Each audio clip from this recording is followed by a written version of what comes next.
तो 2 पॉइंट्स मेरे को लगता है कि रेडी टू मूव प्रॉपर्टीज़ में आपको बेनिफिट मिलता है। एक तो आपका रेंट बचता है, ईएमआई चालू हो जाती है, और दूसरा आपको जीएसटी नहीं लगता है। बाकी सारे बेनिफिट्स आपको सिर्फ अंडर कंस्ट्रक्शन प्रॉपर्टीज़ में ही मिलेंगे। एक थॉट शेयर करना था आप लोगों से, इसलिए मैं बैठ गया वीडियो बनाने के लिए। तो कई लोग पूछते हैं कि आपको रेडी टू मूव प्रॉपर्टी में जाना चाहिए या फिर अंडर कंस्ट्रक्शन प्रॉपर्टी में जाना चाहिए।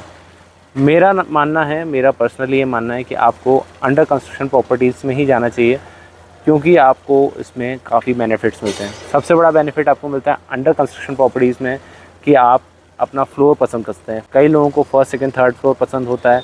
आप अंडर कंस्ट्रक्शन प्रॉपर्टी में अर्ली बुकिंग्स में आप फर्स्ट, सेकंड, थर्ड फ्लोर में जा सकते हैं।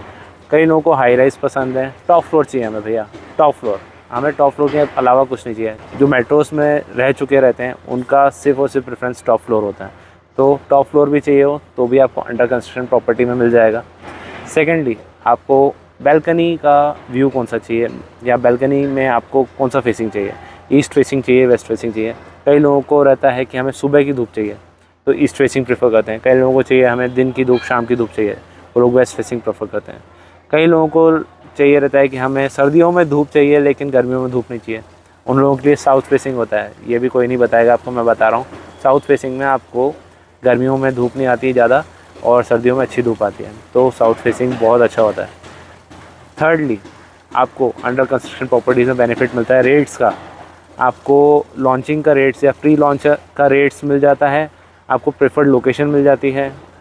80% ऑफ द फ्लैट्स वास्तु अनुरूप होते हैं, लेकिन कई लोगों को एकदम स्पेसिफिक होता है कि हमें नॉर्थ ईस्ट में ही डोर चाहिए एंड साउथ ईस्ट में किचन चाहिए, साउथ वेस्ट में मास्टर बेडरूम चाहिए। तो ये सारे फैक्टर्स किसी एक आध फ्लैट में ही आपको मिल सकते हैं, जो कि आप सिर्फ अंडर कंस्ट्रक्शन में ही बुक कर सकते हैं। अंडर कंस्ट्रक्शन प्रॉपर्टीज़ में जो मुझे नेगेटिव चीज़ लगती है वो ये है, आपको जीएसटी पे करना पड़ता है। GST 1%, 5%, 12% depending upon the size of the flat या उसका क्या रेट है, उसके हिसाब से लग्जरी फ्लैट या बेसिक फ्लैट है, उसके हिसाब से आपको जीएसटी पे करना पड़ता है। वहीं अगर आप रेडी टू मूव अपार्टमेंट्स या प्रॉपर्टी देख रहे हैं तो आपको जीएसटी नहीं देना है। जिसका कंप्लीशन सर्टिफिकेट आ चुका है, ऑक्यूपेशन सर्टिफिकेट आ चुका है, उसमें आपको जीएसटी नहीं पे करना पड़ता, फर्स्ट ऑफ ऑल।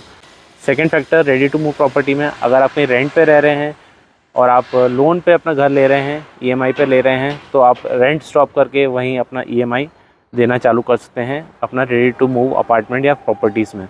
तो 2 पॉइंट्स मेरे को लगता है कि रेडी टू मूव प्रॉपर्टीज़ में आपको बेनिफिट मिलता है। एक तो आपका रेंट बचता है, ईएमआई चालू हो जाती है, और दूसरा आपको जीएसटी नहीं लगता है। बाकी सारे बेनिफिट्स आपको सिर्फ अंडर कंस्ट्रक्शन प्रॉपर्टीज़ में ही मिलेंगे। और आजकल बैंक्स मॉरेटोरियम दे रही हैं, आप